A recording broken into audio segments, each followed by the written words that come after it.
He didn't flinch. He didn't speak. He just walked straight toward my headlights, like I wasn't even there. I work the night shift at a warehouse about 45 minutes from home, which means I usually drive back around 2 or 3 a.m., when the world feels like it's on pause. I've done it for years and never had a reason to feel unsafe on the road. Until last November. It was a Thursday night, or technically Friday morning. The air was cold, and the sky was moonless. I remember because my dashboard said it was 2:16 a.m. when I pulled onto Interstate 87, heading northbound through the woods. No streetlights, no exits, just trees and blacktop. About 10 minutes into the drive, something weird caught my eye. A red and black striped necktie lying on the edge of the road. I only saw it for a second as my headlights passed over it, but I remember thinking, who drops a tie in the middle of nowhere like this? Didn't matter. I kept driving. That's when I saw him. At first, it looked like a shadow on the road ahead. But shadows don't move like that. He was walking, right in the center of the lane, facing me, taking slow, steady steps like it was perfectly normal. He wore an old-fashioned suit, baggy, gray, wrinkled, like it hadn't been worn in years. No coat, no hat, no flashlight. I slowed down and flicked my brights on and off to get his attention. Nothing. He didn't react, didn't even flinch. He just kept walking toward me, like I wasn't even there. As I got closer, I could see his face more clearly, or rather, the lack of it. His skin was pale, like he hadn't seen sunlight in years. His eyes were blank. No emotion, no fear, no sense of urgency, just empty. I was about to stop when he finally turned his head and looked right at me. That stare, dead and expressionless, cut through me like cold steel. It wasn't the look of someone lost or confused. It was something else. Something wrong. My instincts screamed at me to drive around him. I swerved slightly left, crossed the center line, and passed slowly, keeping one eye on him through the window. He didn't stop, just kept walking straight, and then vanished from my rearview mirror. I kept driving, a little faster now. My hands were tight on the wheel, my heart thumping. I turned the music up, just something to drown out the weird silence in the car. 10 minutes later, I saw red and blue flashing lights ahead. Police cars. One was blocking the right lane. An officer in a yellow vest was directing traffic into the left. As I slowed down, I saw why. There'd been an accident. 2 vehicles. One was completely upside down in a ditch. The other looked like it had hit a wall head-on. It was crushed, front to back, and they were loading a body bag into the back of an ambulance. A real one. The kind you only ever see in crime shows. I rolled my window down a bit as I passed, and the officer standing there leaned toward me. "You okay?" he asked. "Yeah," I said. "What happened?" Guy walked into traffic, just appeared out of nowhere in the middle of the road, caused a chain collision. One driver died, others in shock. My throat went dry. I couldn't stop myself. "What did the guy look like?" I asked. The officer raised an eyebrow. "Old gray suit, no ID, pale as hell. Why?" My heart dropped. My voice cracked a bit when I answered. I think I saw him. About 10, 15 minutes back, walking in the middle of the road. He looked straight at me. The officer's face changed. Subtle, but I caught it. "That's not possible," he said. "We estimate time of death between 1:30 and 1:45. He was already gone before you got here." He stared at me for another moment, then just said, "Drive safe," and waved me on. I didn't say anything else. I just nodded. and drove away. That should have been the end of it, but it wasn't.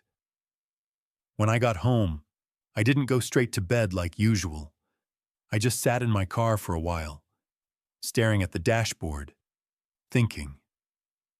Then I noticed something strange on my windshield. A single fingerprint. Not mine. I always clean my windshield. It was on the outside, on the driver's side, like someone had rested their hand there while looking in. I barely slept that night. When I did, I had a dream. In it, I was back on the highway, alone. My headlights cut through the black, and up ahead was a man. Same suit, same walk. Only this time, he wasn't walking. He was standing still, waiting, facing me, watching. And when I tried to swerve around him, he moved with the car, staying in front of it. That's when I woke up, soaked in sweat, heart racing. A few days later, I told a guy at work about it. Jeff.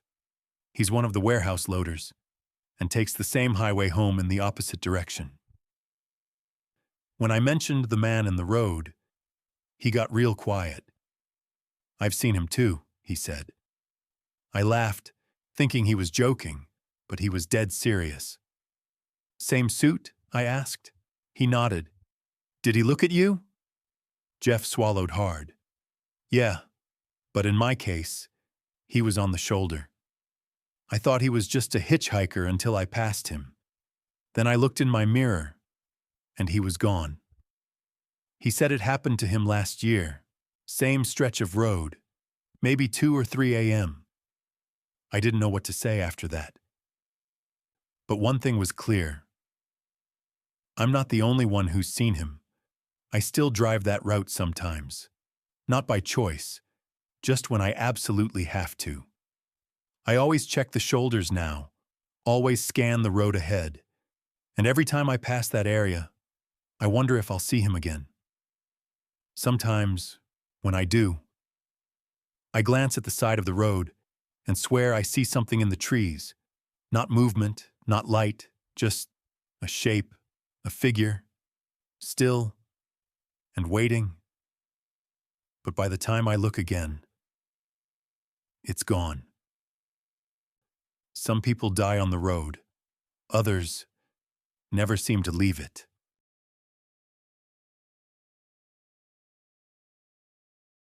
I tried to take 3 different exits. Each time the same white car followed me. Signal for signal, lane for lane. It was like it knew what I was going to do before I did it. I drive long distances for work, transporting gear, lighting rigs, and occasionally expensive sound systems for small concert venues. A lot of my time is spent alone on highways, and over the years, I've learned how to stay sharp during the late hours. But last fall, I experienced something that shook my trust in those quiet, empty roads. It was around 1:40 a.m., and I was heading east on Route 90, somewhere between Buffalo and Syracuse. The sky was dark, no stars visible, and the highway felt abandoned. No traffic ahead, no cars behind. Just the soft hum of my tires and a half-drunk Red Bull in the cup holder. That's when I passed a small, overgrown exit, a shuttered gas station, tucked just off the ramp. There was a white car parked outside, angled awkwardly by the door. No lights, no people, no movement, just sitting there. I remember glancing at it for maybe a second before it disappeared in my rearview mirror. It didn't feel important at the time, but I should have paid more attention. 10 minutes later, I saw headlights in the distance, not in front, behind me. They appeared suddenly, as if the car had just entered the highway from nowhere, and it was gaining on me, fast. At first, I didn't care, just figured someone was in a hurry. But when it got close, I noticed something off. It was the same white car. I couldn't tell the make or model, but it was boxy and pale, and it had no license plate. My stomach tightened. I switched lanes to see if it would pass me. It didn't. I slowed down slightly, so did it. I turned my blinker on to take the next exit. It mirrored me exactly. Now, I was paying full attention. I pulled off the ramp, circled around a small gas station, then pulled into a spot, leaving my engine running. The white car pulled in too, and parked, 2 stalls away. No one got out. The windows were blacked out, either tinted too heavily or just not reflecting any light. I sat there, waiting, then slowly eased back onto the road, not looking back. A few seconds later, so did it. That's when I knew this wasn't just bad timing. I tested it. I took another exit 5 minutes later. Same result. It followed. So I tried something more drastic. At the third exit, I pulled off abruptly, doubled back on the ramp, and got back on the highway heading the same direction. The white car did the same. This time, it didn't even wait. It hugged my tail for half a mile, before backing off, just enough to stay out of range, but close enough to remind me it was still there. Then, it got worse. I saw a way station up ahead, big floodlights, plenty of room to pull over. I signaled early, merged slowly. That's when the white car turned its headlights off. No brake lights, no signals, nothing. Still moving, still following me. I swerved into the way station lot, heart pounding, and spun around so I could face the highway. But the white car never entered. It coasted past the entrance, lights off, and disappeared into the shadows beyond. I stayed in that lot for over 10 minutes, engine idling, hands shaking. Then I pulled back onto the road. But something changed. Every few minutes, I'd look in the mirror and swear I saw flashes of movement in the distance, never long enough to be sure, but enough to keep my pulse racing. I reached my motel around 3:10 a.m. Cheap little place just off exit 38. The parking lot was mostly empty. I backed into a spot under the only working light and stepped out to stretch. That's when I heard it. 3 soft taps, like fingers brushing glass. I turned around instantly. No one was there. But my car's passenger side window had a handprint on it. 3 fingers, smeared, oily, like someone had pressed them there and slowly dragged them down. And on the driver's side door, a faint white scuff. It wasn't deep, just enough to look like the edge of another car had brushed mine. Very precisely. Back inside the motel room, I couldn't sleep. My mind kept replaying every exit, every mirror check, every silence between sounds. Around 3:30 a.m., I checked my phone for photos of the trip. Parking receipts, road signs I'd snapped for mileage tracking. That's when I noticed something else. A picture I don't remember taking. It was just black. No shape, no road, no sky, just pure black, with a timestamp of 1:36 a.m. Exactly when I first noticed the white car. Worse, every photo I'd taken since that night had been corrupted. Thumbnails still showed the image. But when opened, it only showed static, or a warped shape that almost resembled a rearview mirror. The next day, I took my dashcam footage to a friend, a tech guy who knows how to scrub and recover corrupted files. He restored part of the night. Most of the drive was intact. Until around 1:36 a.m., then static. But just before it cut out, the last frame captured something. It wasn't the road. It wasn't even my car interior. It was a blurry white shape in the rearview mirror. It wasn't a car. It wasn't a person. It was something in between, almost human, almost vehicle, like headlights were where eyes should have been. Or maybe The reflection lied. I haven't seen that car since. But a week later, at the exact same time, 1:36 a.m., I went down to the motel parking lot to grab something from my car. Under the glow of the same flickering light, I noticed something that froze me in place. There was another handprint on the driver's side window. Not the same as before. This one was smaller, lower. Like someone had been crouching by the car, looking in. I scanned the lot. Empty. No footsteps, no sound, just that buzzing street lamp above me. I got in the car, locked the doors, and sat there for a minute, staring at the glass. It felt like whatever had been behind me on the road hadn't stopped following. Some things don't just follow you home. Some things stay inside the machines you use, waiting for the next time you hit the road.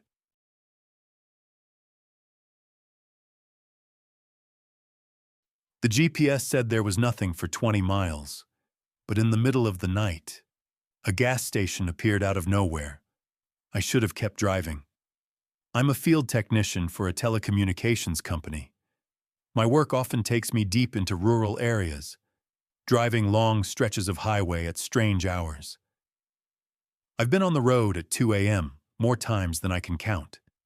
I've seen my fair share of weird things out there, abandoned cars, animals where they shouldn't be, but nothing like this.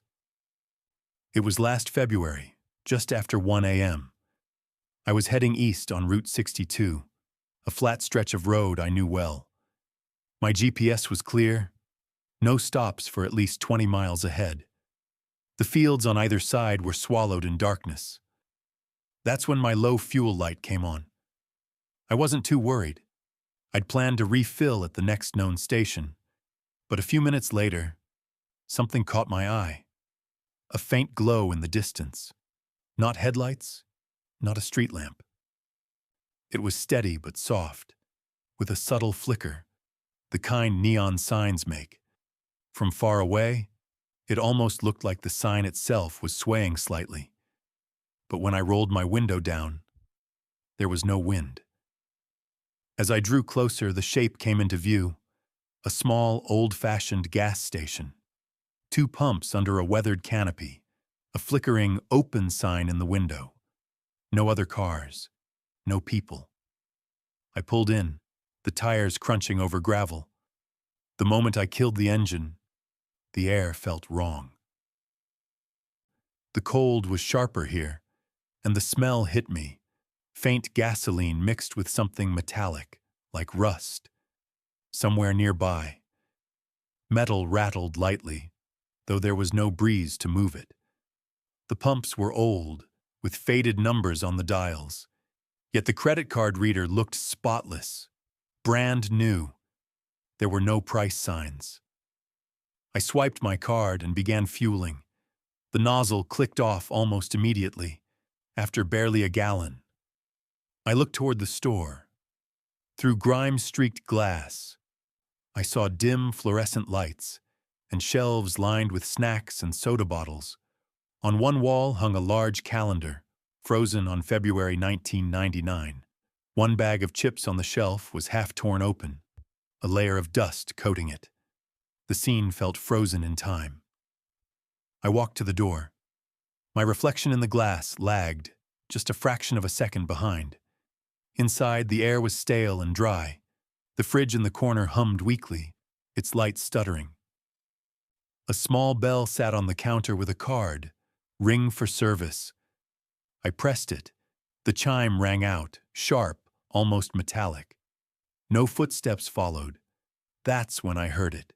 A slow, deliberate dragging sound, like something heavy being pulled across a floor. It came from the back, behind a half-open door. Beyond it, darkness. I didn't move toward it. My feet stayed rooted. I backed away toward the entrance, eyes fixed on that shadowed gap. The dragging stopped. Outside. The cold hit harder than before. I turned toward my car and froze. A man stood by the far pump, his back to me, pale shirt, dark pants, completely still. For a second, I thought he might be a late-night traveler, but then his head tilted slightly, just enough to suggest he knew I was watching. I called out. No answer. He stepped sideways, disappearing behind the pump. When I circled it, there was no one there. Only a dry leaf skittered across the ground, though I never heard the wind that should have moved it. I got into my car, started the engine, and pulled out. In my rearview mirror, the station was still lit. Then, in the span of a blink, the lights went out. Like someone had yanked the power cord from the wall, the canopy, the store, the sign, swallowed by darkness. As the building disappeared behind me, I thought I heard a faint beep, like the pump restarting from far away. Or maybe it was just my phone alerting me to low battery. 10 minutes later, I reached a bright modern station and stopped for coffee. At the counter, I asked the clerk if there was another gas station west of here. She didn't hesitate. Nope. Closest one is this. The next is 20 miles west. I told her I'd just been at one. She gave me a curious look. You must have passed the old lot. It burned down in '99. Nothing left but cracked pavement. She leaned slightly toward the window. Though, some folks say they've seen lights there at night, but when they turn back, it's gone. She smirked like it was a local joke. But I noticed her eyes drift toward the dark stretch of highway beyond the glass, almost like she was making sure it stayed dark. A week later, I was back on Route 62. Against my better judgment, I slowed when the area approached.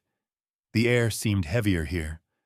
A thin veil of mist clung to the road, even though the rest of the night was clear. Clouds had moved in, hiding the moon.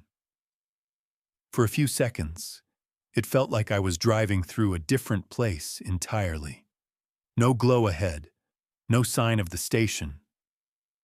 As I passed the spot, my radio, which had been playing softly, gave a short, distorted crackle. Not static exactly. Not a voice. Just a sound that made me instinctively lower the volume. I glanced in the mirror one last time. For the briefest moment, I thought I saw a low, dark shape at the edge of the road. But when I looked again, there was nothing, only mist, curling in the taillights, before fading back into the darkness. Some places never close. They just wait for you to come back.